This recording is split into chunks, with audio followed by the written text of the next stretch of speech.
எல்லோருக்கும் வணக்கம். சந்தோஷ் தமிழ் சினிமாவோட டான் திங்க் மியூசிக் சந்தோஷ். ஏன் சொல்கிறேன் அப்படின்னா, முதல்ல ஏன் அவர்கிட்ட ஆரம்பிக்க அப்படின்னா, எல்லா படத்தையும் அவர் சொல்லிடுவார் என்கிட்ட வந்து. டூரிஸ்ட் ஃபேமிலி வந்து ஃபஸ்ட்டு எடுத்தோடனே தலைவா படம் ஹிட்டு அப்படின்னு சொன்னது சந்தோஷ் தான். அதே மாதிரி மாமன் வந்து தலைவா வந்துருங்க, மாமன் வந்து கண்டிப்பாக ஒரு முக்கியமான படமாகும் அப்படின்னு சொன்னார். அவரை பார்த்த பாசிட்டிவாக இருக்கும். அதனால் அவர் பார்த்த உடனே ஒரு சந்தோஷம் வந்துடுச்சு. எல்லாருக்கும் நன்றி. ரொம்ப சந்தோஷமாக இருக்குது நிகழ்ச்சியில் கலந்துக்கிட்டதில். ஏன்னா சூரியனை பற்றி முதல்ல சொல்லணும். எனக்கும் சூரியனுக்கும் ஒரு எமோஷ்னலான ஒரு கான்டாக்ட் இருக்குது. ரெண்டு பேரும் கிட்டத்தட்ட ஒரே வீட்டிலேருந்து வந்த மாதிரியான ஒரு உணர்ச்சி தான். நிறைய இரவுகள் நான் அஸ்டினேட்டராக அந்த காலகட்டத்தில் இருந்து நிறைய இரவுகள் ஒன்றா பேசிகிட்டு இருந்திருக்கோம், சிரிச்சிருக்கோம், விளையாண்டுருக்கோம். அப்போல்லாம் வந்து உண்மையாகவே மனசில் தோணிக்கிட்டே இருக்கும், இந்த மனுஷன் வந்து இவ்வளோ இயல்பாக இருக்கார், இவ்வளோ வாழ்க்கை இருக்குது இவர்கிட்ட. இவர் வந்து அப்போது வந்து சூரியனுக்கு நான் பழக ஆரம்பிக்கும்போது சூரியனுக்கு கொஞ்சம் மோசமான காலகட்டம் தான் நினைக்கிறேன் சினிமாவில். அவர் காமெடினா தொடரலாம், காமெடி ஒர்க் அவுட் ஆகாமல் போன காலகட்டம் மாதிரி பேசிகிட்டு இருப்பாங்க எல்லாரும் பக்கத்தில். அப்போ அவர் வந்து நைட்லாம் உட்காந்து ஒன்றா விளையாடும்போது அவரை பார்த்துக்கிட்டே இருப்போம். அவரோட உடல் மொழி, அவர்கிட்ட இருக்கக்கூடிய அந்த சென்ஸு, கதையை பற்றி பேசும்போது உள்ள சென்ஸு, நிறைய நாள் யோசிச்சுட்டே இருக்கும்போது இவர் வேறு மாதிரி ஒன்று பண்ணால் எப்படி இருக்கும். அப்போ நான் படம் பண்ண ஆரம்பிக்கல, வேறு மாதிரி பண்ணால் எப்படி இருக்கும் அப்படின்னு நாங்கள் எங்கள் ஆஃபீஸுக்கெலாம் பேசிகிட்டு இருப்போம். அது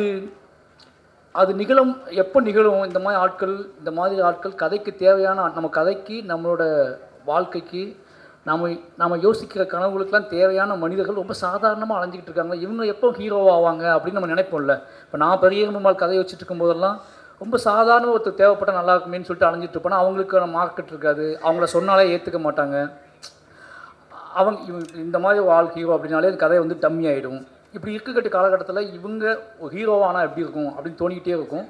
அதை அத்தனையும் சாத்தியமாக்கிருக்கீங்க இப்போ. ரொம்ப சந்தோஷமாக. ஏன்னா அது ரொம்ப மாதிரி அவ்வளோ பவராக இருக்குது இப்போ நினைக்கும் போது. நீங்கள் கருடனாக இருக்கட்டும், கொட்டுக்காளியாக இருக்கட்டும், இப்போ அடுத்து மாமனாக இருக்கட்டும், விடுதலையாக இருக்கட்டும், விடுதலை நீங்கள் செலக்ட் ஆனால் அடுத்த செகண்டே அது நடக்க போகுது அப்படின்னு தெரிஞ்சிருச்சு. அதனால் வந்து சூப்பர்ண்ணே. நிறைய விஷயம் பேசியிருக்கோம். நிச்சயமாக என்ன சொல்கிறது, எப்படினாலும் சூரியன் இருக்காரா, யாருமே இல்லாத போகும்போது சூரியன் இருக்காரா அப்படின்னு யோசிச்சுட்டு வாழலாம். அப்படி ஒரு கதை எப்படி பார்த்தாலும் சூரியன் இருக்காரு அப்படிங்கிறது அவங்க வந்து மனசுக்குள்ளே. சூரியன் இருக்காருன்னு ஏன் சொல்கிறேன் அப்படின்னா, நிச்சயமாக நீங்கள் யாருமே பண்ண மாட்டேன்னு ஒரு கதை சொன்னாங்கன்னா அந்த கதையை கொண்டுகிட்டு சூரியன்கிட்ட போகலாம் அப்படிங்கிற மாதிரியான ஒரு உறவு முறை ரெண்டுத்துக்குள்ளே இருக்குது. ரொம்ப நன்றிண்ணே. அப்புறம் வந்து இந்த படத்தோட டைரக்டர் பர்சன் எனக்கு அவர் வந்து ஒன்று சொல்லணும். ஏன்னா ரொம்ப பெரிய விஷயமாக நான் பார்க்குறேன். அந்த படத்தோட வெப்சீரிஸோட ஒரு ப்ரெஸ் மீட்டில் அவர் பேசினார். நான் ஒரு பிளாப் டைரக்டரு, விமல் ஒரு பிளாப் ஹீரோ, அப்புறம் வந்து ப்ரொடியூசர் ஒரு பிளாப் ப்ரொடியூசரு, நாங்கள் 3 பேரும் சேர்ந்து ஒன்று பண்ணியிருக்கோம், நீங்கள் வந்து பாருங்களேன் அப்படின்னு ஒரு வார்த்தை சொன்னார். நிஜமாகவே அது பெரிய விஷயமா இருந்துச்சு. எல்லோரும் சிரிச்சுக்கிட்டு ஆஃபீஸில் பேசிகிட்டு இருந்தாங்க. அதுக்கப்புறம் நான் வந்து மாமன்னன் ஷூட்டிங்கில் இருந்தேன். உதய் சார் தான் என்ன சொன்னார், விடுதலை விலங்கு சீரீஸ் பார்த்தீங்களான்னு கேட்டார். நான் சீரீஸ்லாம் பெருசாக பார்க்க மாட்டேன் சார் அப்படின்னா, டைம் இல்லை அப்படின்னு சொன்னேன். இல்லை அது நீங்கள் பாருங்களேன் அப்படின்னு சொன்னார். டெய்லி மாமன்னன் ஷூட்டிங்கில் நான் வந்து டெய்லி நைட்டு உட்காந்து பார்த்துட்டே இருந்தேன். அவ்வளோ சர்ப்ரைஸாக இருந்துச்சு. ஏன்னா நம்ம எதிர்பார்க்கவே இல்லைல்ல. நம்ம என்ன நினைப்போம்னா, நமக்கிட்ட இருக்க சில விஷயங்களை வச்சுக்கிட்டு நம்ம இது இவ்வளோ தானே இருக்கும், இதானே இருக்குன்னு நினச்சிட்டே இருப்போம். அவ்வளோ சர்ப்ரைஸாக இருந்துச்சு, லைவாக இருந்துச்சு. வெப் சீரிஸ் பார்த்துட்ருக்கோம் அப்படிங்கிற மைண்ட் செட்லாம் போய் ஒருத்தர் இவ்வளோ ஆழமாக இவ்வளோ விஷயங்களை யோசித்து இவ்வளோ மெனக்கிட்டு ஒரு பெரிய தோல்விக்கு அப்புறம் இவ்வளோ மெனக்கிட்டு இதை பண்ணியிருக்காரு அப்படிங்கும்போது பெரிய விஷயமாக பார்க்கப்பட்டுச்சு.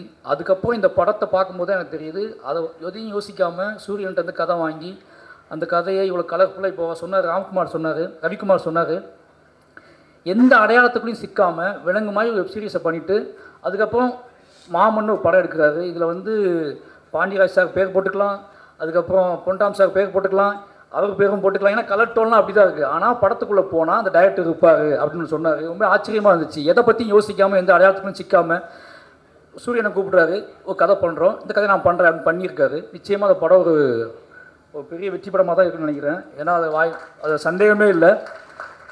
ஏன்னா ஒரு வெற்றி படத்துக்கு யாரெல்லாம் தேவையோ அவங்க எல்லாருமே இந்த படத்துக்குள்ளே இருக்காங்க.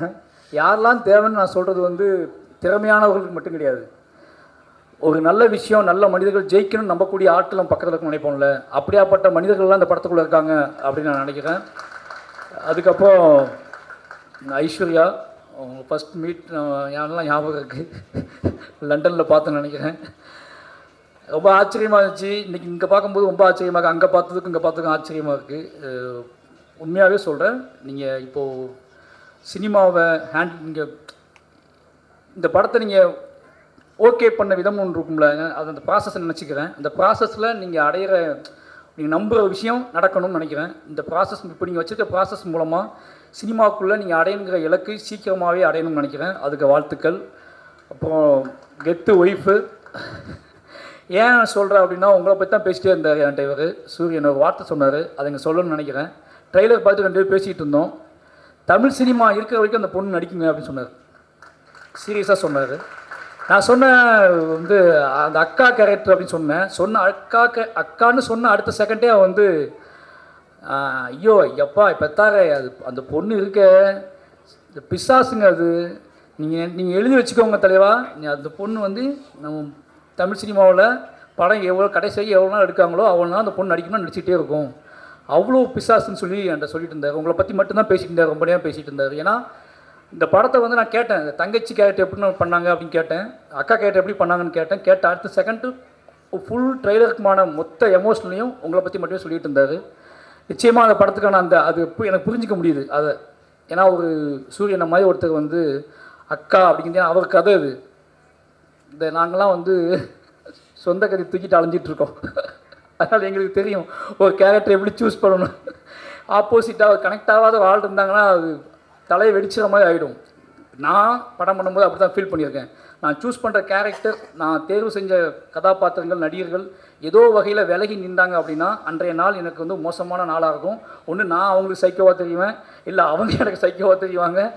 அது எனக்கு என்ன பண்ணே தெரியாது. அப்போ போய் கெஞ்சுவேன், போய் நைட்டுக்கான போய் கெஞ்சுவேன். அது எங்கள் அம்மா அப்படிம்பேன், அது எங்கள் அக்கா அப்படிம்பேன், அது எங்கள் அண்ணன் அப்படிம்பேன். ஏன்னா அப்படியே தூக்கி வச்சிருவோம் முன்னாடி. அது நீங்கள் வேறு யாரும் கிடையாதுங்க, அது எங்கள் அண்ணன், அதனால தான் உங்கள்கிட்ட அப்படி வேலை வாங்குறேன், புரிஞ்சுக்கோங்கன்னு சொல்லுவேன். ஏன்னா நிஜ மனிதர்களை நம்ம கதாபாத்திரங்களாக மாற்றும் போது நமக்கு தாங்கிக்க முடியாது சில விஷயங்களை. ஒரு சினிமாவுக்காக எக்ஸ்பீரியன்ஸ்க்காக ஒன்று பண்ணுறோம் அப்படின்னா அது ஓகே. நமக்குள்ளே வலியை ஏற்படுத்திய நமக்குள்ளே இத்தனை நாள் தங்கி போன ஒரு கேரக்டரை இத்தனை நாள் நம்மளை நமக்குள்ளே உலுக்கி உரமாகி என்னைக்காவது என்னை வெளிக்காட்டிட மாட்டேயா அப்படின்னு இயங்கிக்கிட்டு இருக்க கேரக்டர்ஸ் அது எல்லாமே. அந்த கேரக்டர்ஸை நம்ம போர்ட்ரேட் பண்ணும்போது அது சரியாக பண்ணலை, அதுலேருந்து ஏதோ ஒன்று கூட தென்பட மாட்டேங்குது அப்படின்னா அது பெரிய பெயின். கேரக்டர்ஸ்ட்டை ஒவ்வொரு நடிகர்கள்ட்டையும் எங்களை மாதிரியான கிரியேட்டர்ஸ் எதிர்பார்க்குறது என்னென்னா, நான் நினச்சிக்கிட்டு இருக்க கேரக்டர்ஸ், அந்த கேரக்டர்ஸோட ஆட்டிடியூட், அந்த கேரக்டர்ஸோட ஏதோ ஒரு தன்மை இந்த நடிகர்கள்ட்ட வெளிப்பற்றாதாலும் இயங்குவோம். அப்படி வெளிப்படுத்தக்கூடிய அத்தனையும் வெளிப்படுத்தக்கூடிய நடிகர்கள் அந்த படத்தில் இருக்காங்க அப்படிங்கிற ஒரு பெரிய சந்தோஷம். அதுக்கெல்லாம் டானா ராஜ்கிரண் சார் இருக்கார்.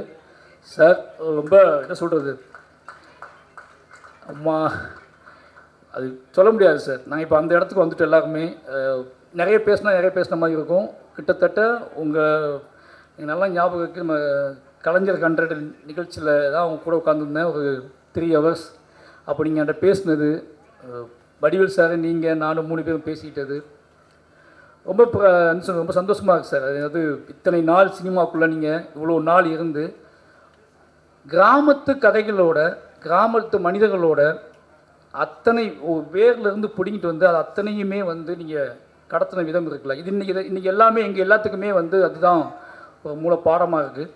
நான் நிச்சயமாக சொல்கிறேன், உங்களோட படங்கள், உங்கள் கிராமத்து படங்களோட உங்கள் படங்கள் பார்க்கும்போது ஒரு கேரக்டரை எப்படி சாதாரணமாக நம்ம கடந்து போகக்கூடிய கேரக்டரை சாதாரணமாக நம்ம வீட்டில் சாதாரணமாக தெரியக்கூடிய மாமா, சாதாரணமாக தெரியக்கூடிய மதினி, சாதாரணமாக தெரியக்கூடிய அக்காக்கள், இது எல்லாத்தையும் நீங்கள் ரொம்பவே அவங்களுக்கெல்லாம் உயிர் ஊட்டி அவங்க தெய்வங்களாம் மாற்றி விட்ருக்கீங்க. அதோட வெளிப்பாடுகள் தான் மாமன் வரைக்கும் இருக்குது. நிச்சயமாக சொல்லணும்னா உங்களோட பாதிப்பு இல்லாமல் இந்த மாமன்கள்லாம் உருவா வாய்ப்பே கிடையாது, மாமனும் உருவா வாய்ப்பு கிடையாது, வாழையும் உருவா வாய்ப்பு கிடையாது. அதாவது உங்களுக்கு எப்போவுமே நாங்கள் நன்றி கடன் பட்டிருக்கோம்.